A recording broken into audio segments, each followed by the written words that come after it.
नमस्कार। मेरा नाम दिव्या नागपाल है और मैं आप सभी का एक बार फिर से स्वागत करती हूँ हमारे शो साधकों के अनुभव में। आज भी हम इस कार्यक्रम के माध्यम से आप सभी दर्शकों के लिए लाए हैं एक अनोखा अनुभव। ये अनुभव ही एक प्रत्यक्ष उदाहरण है कि कैसी भी परिस्थिति आ जाए, अपने गुरु में, अपने भगवान में श्रद्धा अटूट रहनी चाहिए। कई बार हमारे जीवन में ऐसे प्रसंग आते हैं, ऐसी परिस्थितियां आती हैं जब हमें ये महसूस होता है कि अरे, ये तो मेरे साथ होना ही नहीं चाहिए था। मेरी भगवान ने क्यों नहीं सुनी, मेरी मदद मेरे गुरु ने क्यों नहीं करी। ऐसे प्रसंग कई बार हमारे जीवन में आते हैं जब एक बड़ी गाज हमारे जीवन में गिरती है। कुछ गुरु के शिष्य, भगवान के भक्त ऐसे मन में भाव लाके, ऐसी दीनता लाके मन में अपने भगवान और गुरु में अश्रद्धा करके, अविश्वास करके मैदान छोड़ जाते हैं और भटक जाते हैं। कुछ विरले ही होते हैं जो ऐसी गाज गिरने पर भी आंखें मूंद कर अपने गुरु को पुकारते हैं, उनमें श्रद्धा रखते हैं और उस विकट परिस्थिति को पार कर जाते हैं। ऐसा ही अनुभव आज हम जानेंगे रत्ना दीदी जी से। जी, इनका नाम रत्ना पाटिल है। ये जलगांव महाराष्ट्र से है।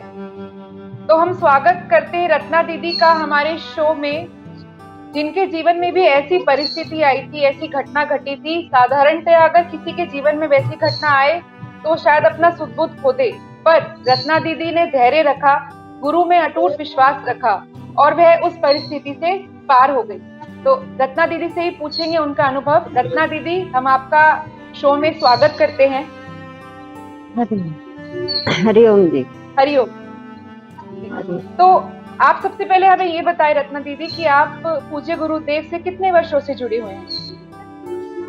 हम लोग बापूजी से 2002 साल में दीक्षा लिया था। अभी 20 साल हो गए हैं। तो आपको बापूजी से जुड़े हुए 20 साल हो गए हैं, तो ये जाहिर सी बात है, कहीं ना कहीं 20 साल में ऐसे कई अनुभव आपके जीवन में हुए होंगे जिसमें आपने गुरु कृपा का प्रत्यक्ष अनुभव किया होगा। पर एक घटना जो आपके जीवन में गुजरी, उसके बारे में हम जानना चाहेंगे। घटना के बारे में हम विस्तार से जानना चाहेंगे, उस अनुभव के बारे में। जी। हरिओम। जय सद्गुरुदेव भगवान की जय। हरिओम।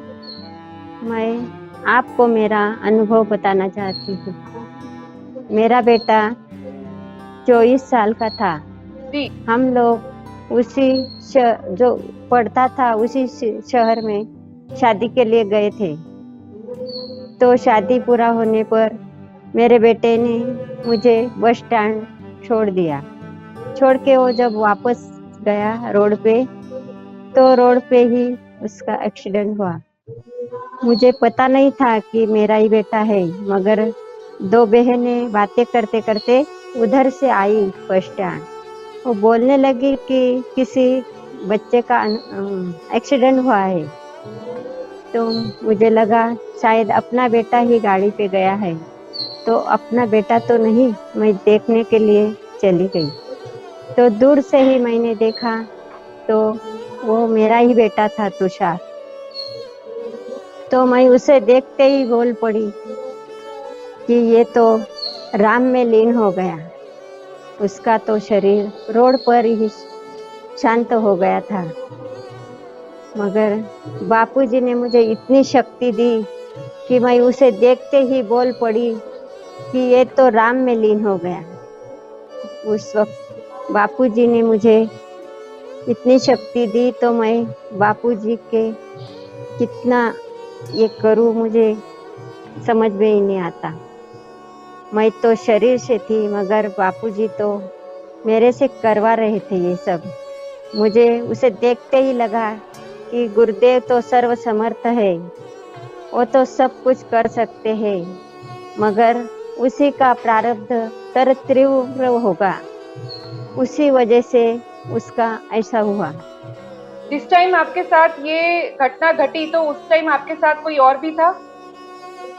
नहीं, मैं तो अकेली ही थी, मगर मेरे साथ तो बापूजी ही थे। ये तो हो गया, मगर मैंने अपने पतिदेव को बोला कि अपने बेटे का एक्सीडेंट हुआ है। तो मैंने उसे पहले कहा कि एक्सीडेंट तो हुआ है, मगर आप बापूजी के आगे बैठ के आशा रामायण जी का पाठ शुरू कर दो। तो उन्होंने ऐसा ही किया। बाद में मैंने मेरे बेटी को फोन लगाया और सब रिश्तेदार वहां पहुंच गए। उसे लेने के लिए एम्बुलेंस आई। तब मैंने कहा कि मेरे बेटे का पोस्टमार्टम नहीं करना, क्योंकि बापूजी ने बोला है कि मृत व्यक्ति का कोई भी अवयव निकालना नहीं चाहिए। इसके लिए मैंने उसे बोला।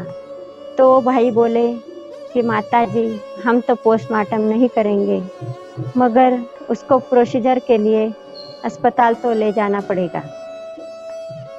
उसे अस्पताल में भर्ती किया तो उसे डॉक्टर ने देखते ही बोला कि उसके गले में रुद्राक्ष माला थी और बापूजी वाला लॉकेट था। तो वो बोले ये तो बापूजी का ही साधक है। तो डॉक्टर लोगों ने उसी आश्रम वाले संचालक जी को फोन लगाया कि ये तो तुषार अपने बापूजी वाला है। तो भैया ने कहा कि उसका पोस्टमार्टम मत करना, उसको जैसा है वैसा ही उसको उनके माता के साथ भेज देना। एक प्रश्न मेरा है आपसे रत्ना दीदी, ये घटना कौन से शहर में हुई और कौन से आश्रम में फोन लगाया गया था? ये घटना तो जलगांव महाराष्ट्र में घटी। तो हम दर्शकों को बता दें कि रत्ना दीदी कह रही हैं कि जब एम्बुलेंस आई उन्हें लेने के लिए, उनके बेटे को लेने के लिए, तो उन्होंने वहां के स्टाफ को बोल दिया स्पष्ट रूप से कि बापूजी मना करते हैं तो पोस्टमार्टम नहीं किया जाएगा। जब वे अस्पताल ले जा रहे थे तो जो शरीर पे इनके बेटे के एक रुद्राक्ष का लॉकेट था जिसमें बापूजी की फोटो थी, तो डॉक्टरों ने उस लॉकेट की पहचान करी और उन्होंने बोला कि अरे ये तो बापूजी का भक्त है। और उन्हीं में से ही एक स्टाफ ने, एक डॉक्टर ने बापूजी के आश्रम में, नजदीकी आश्रम में फोन करके सूचना की और जो आश्रम के भाई थे या कई संचालक थे, उन्होंने भी डॉक्टर को यही बोला कि इसका मृतक शरीर का पोस्टमार्टम नहीं होना चाहिए। तो क्या फिर रत्ना दीदी आप हमें बताएं, पोस्टमार्टम नहीं हुआ? हाँ। और आगे की घटना बताएं। पोस्टमार्टम नहीं हुआ और इन लोगों ने हमें उसको 1 घंटे में ही हमारे हवाले करवा दिया। हमने घर जाके उसका जैसे बापूजी ने बताया है विधि मृतक शरीर का करने का, वैसा ही किया।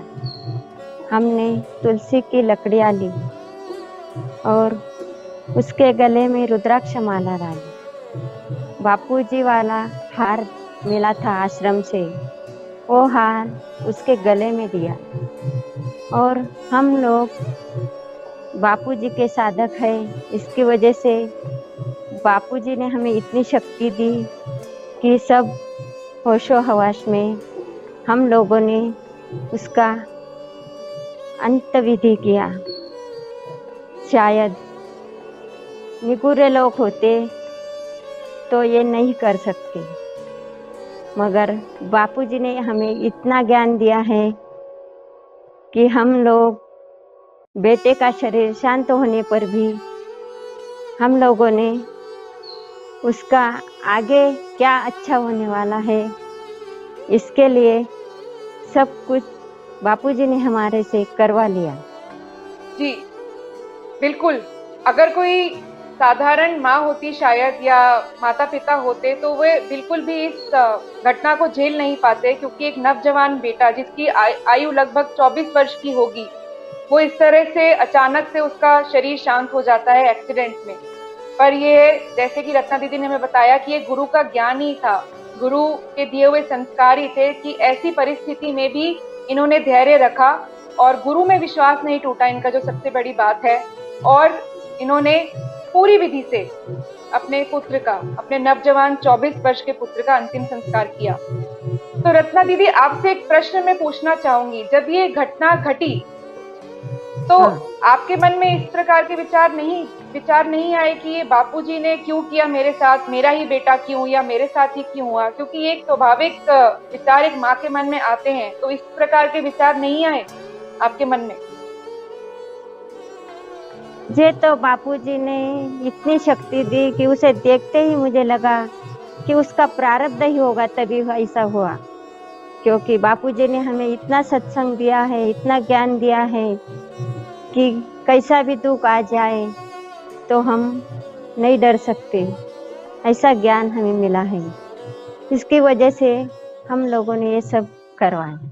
खूब खूब साधुवाद है रत्ना दीदी, आपके और आपके पति जी अरुण जी के को खूब खूब साधुवाद है कि ऐसी परिस्थिति में भी आपने धैर्य ढांढस बंधाए रखा, और उस ऐसी परिस्थिति में भी, विकट परिस्थिति में भी आपने गुरु के वचनों को, उनके सिद्धांतों पर आप कायम रहे और गुरु के ज्ञान में दृढ़ रहे कि कोई भी परिस्थिति आती है वे जाती है।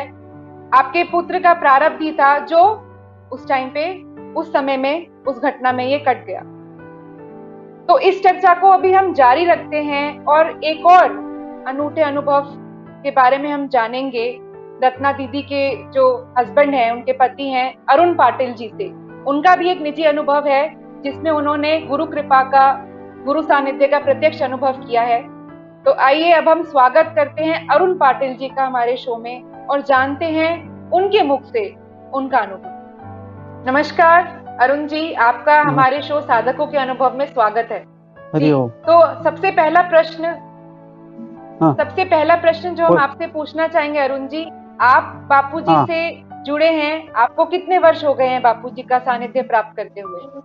20 साल। 2002 में दीक्षा लिया है हमने। आप अपने अनुभव हमसे साझा कीजिए, और ऐसे अनुभव जिसमें आपको प्रत्यक्ष गुरु कृपा का अनुभव हुआ हो।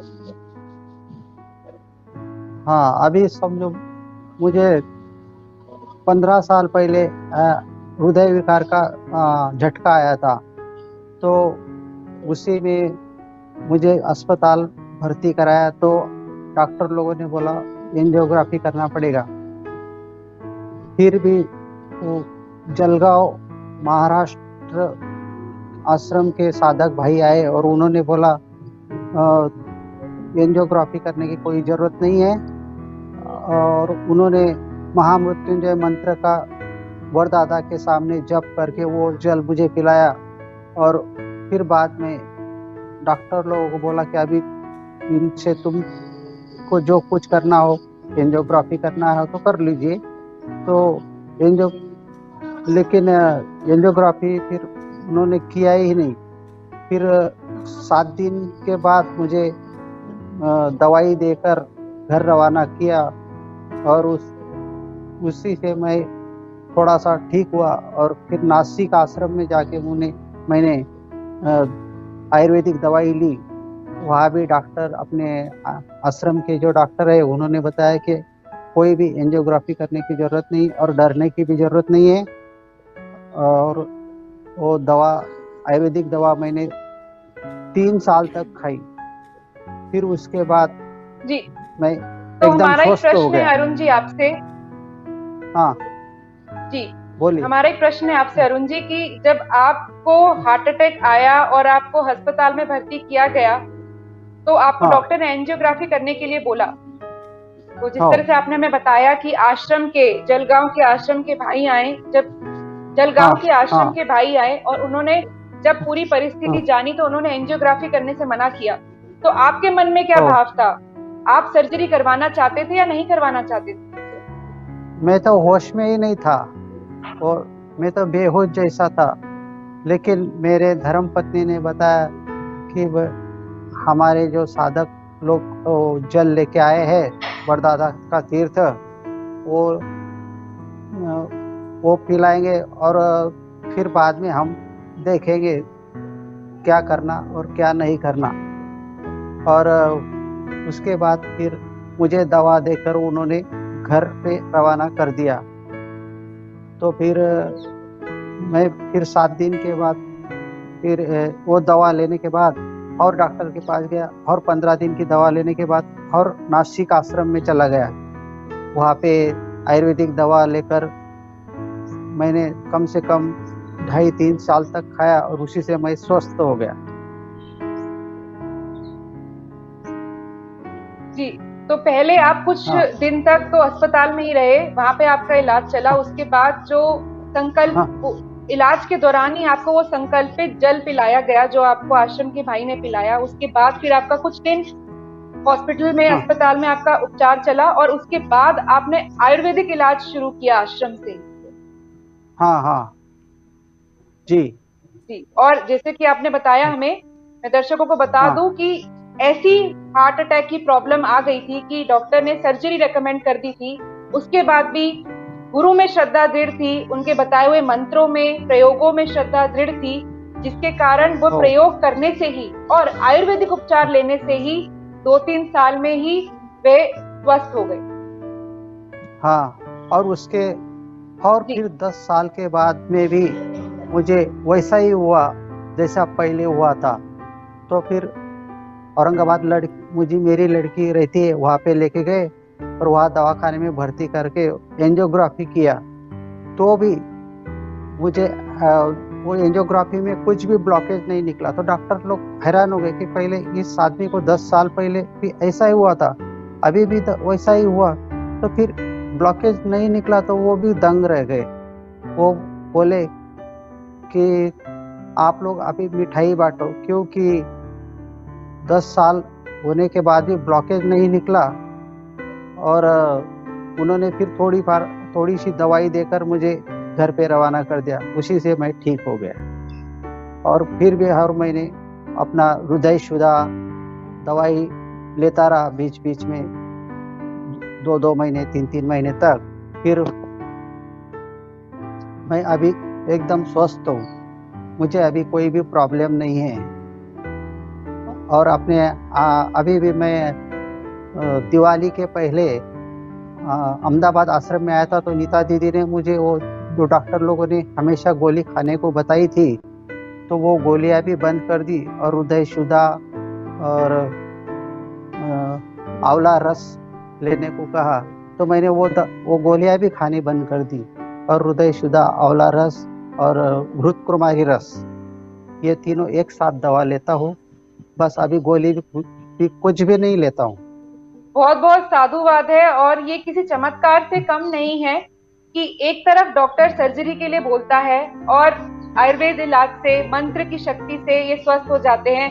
फिर वैसी ही परिस्थिति 10 साल बाद आती है और उसमें जब हम चेकअप करवाते हैं हार्ट का, तो कोई दिक्कत नहीं आती, हार्ट में कोई ब्लॉकेज नहीं होती। तो ये किसी चमत्कार से ही कम नहीं है। और डॉक्टर खुद चल के आपको ये बात कह रहे हैं कि मिठाई बांटिए, क्योंकि ये किसी चमत्कार से कम नहीं। डॉक्टर लोगों ने बोला, वो बोलते थे कि हमारे समझ में नहीं आ रहा है कि ये 10 साल के बाद वही का वही प्रॉब्लम आने के बाद भी ब्लॉकेज एक भी नहीं निकल रहा है शरीर में, तो ये कोई न कोई गुरु कृपा ही होगी। तो फिर हमने बताया, हम बापूजी से दीक्षा लिए हुए हैं और बापूजी जैसे बताते वैसे ही करते। हमारे पास बापूजी की बहुत बहुत कृपा है। वो भी सुनकर दंग रह गए कि भाई ऐसा पहली बार देख रहे। वो औरंगाबाद में 1 नंबर के डॉक्टर है हृदय विकार के। तो वो भी इतना दंग रह गए कि मेरे जवाई को बोलने लगे कि भाई तुम मिठाई बांटो, अभी ब्लॉकेज नहीं निकलता है। तो बस यह तो हमारे समझ में नहीं आता, ऐसा है बोले उन्होंने। हरिओम हरिओम। तो साफ जाहिर है, गुरु कृपा ही केवलम शिष्यस्य परम मंगलम। ये अनुभव साफ जाहिर करता है कि गुरु की बताए हुए प्रयोग अगर हम करें, गुरु के बताए हुए मंत्र अगर हम जपें, गुरु की बताई हुई सिद्धांतों पे हम चलें और उनके बताए हुए ज्ञान पे अगर हम चलें, तो निश्चित ही हम कैसी भी परिस्थिति से पार हो जाते हैं, हो सकते हैं, आराम से पार हो जाते हैं। हाँ, इसमें कोई भी संदेह नहीं है। हमारे शो में आप आए अरुण जी, आपका बहुत बहुत धन्यवाद। हम एक बार फिर से रत्ना दीदी का भी बहुत बहुत धन्यवाद करते हैं कि आप दोनों आए, आपने निजी अनुभव हमारे साथ और दर्शकों के साथ साझा किए। ये किसी चमत्कार से कम नहीं है। एक तरफ एक माँ सड़क पे अपने बेटे का मृतक शरीर देखती है और उसको अंदर से प्रेरणा होती है और ऐसे सकारात्मक विचार आते हैं कि ये कोई उसका प्रारब्ध ही होगा और गुरु में श्रद्धा बनी रहती है। और एक तरफ इतनी मेडिकल साइंस के जो प्रतिष्ठित डॉक्टर है वे भी कह देते हैं कि ये किसी चमत्कार से कम नहीं है। बीमारी होने पर भी बीमारी रिपोर्ट में नहीं आती है और साधारणतया दवाइयों से, आयुर्वेदिक उपचारों से वे स्वस्थ हो जाते हैं। मैं दर्शकों को बता दूं, जिस दवाई का इन्होंने नाम लिया है हृदय शुदा, ये सभी संत श्री आश्रम जी बापू आश्रमों में उपलब्ध है। आप भी अगर आपको लगता है कि किसी हृदय रोग से आप पीड़ित है, परेशानी है, तो आप आश्रम के वैद्यों से संपर्क कर सकते हैं और उनसे सुझाव ले सकते हैं और ऐसी आयुर्वेदिक दवाइयों का सेवन कर सकते हैं। इस प्रकार के अनुभवों को देखने और सुनने से एक ही बात समझ में आती है कि अपने गुरु को ना बताएं कि हमारी मुसीबतें कैसी हैं, अपनी मुसीबतों को कहें कि हमारे गुरु कैसे हैं। इसी प्रकार की निष्ठा और श्रद्धा अपने गुरु में बनाए रखें ताकि कैसी भी परिस्थिति आए, प्रतिकूलता आए, गुरु कृपा से हम उसे सहज में ही पार कर जाएं। आज के लिए बस इतना ही। अगली बार फिर जुड़ेंगे एक ऐसे अनूठे अनुभव के साथ। मैं सभी दर्शकों से अनुरोध करूंगी, इस वीडियो को ज्यादा से ज्यादा शेयर करें, लाइक करें, कमेंट कर सकते हैं और हमारे चैनल को जरूर सब्सक्राइब करें। मेरी तरफ से और पूरी मंगलमय टीम की तरफ से आप सभी को नमस्कार।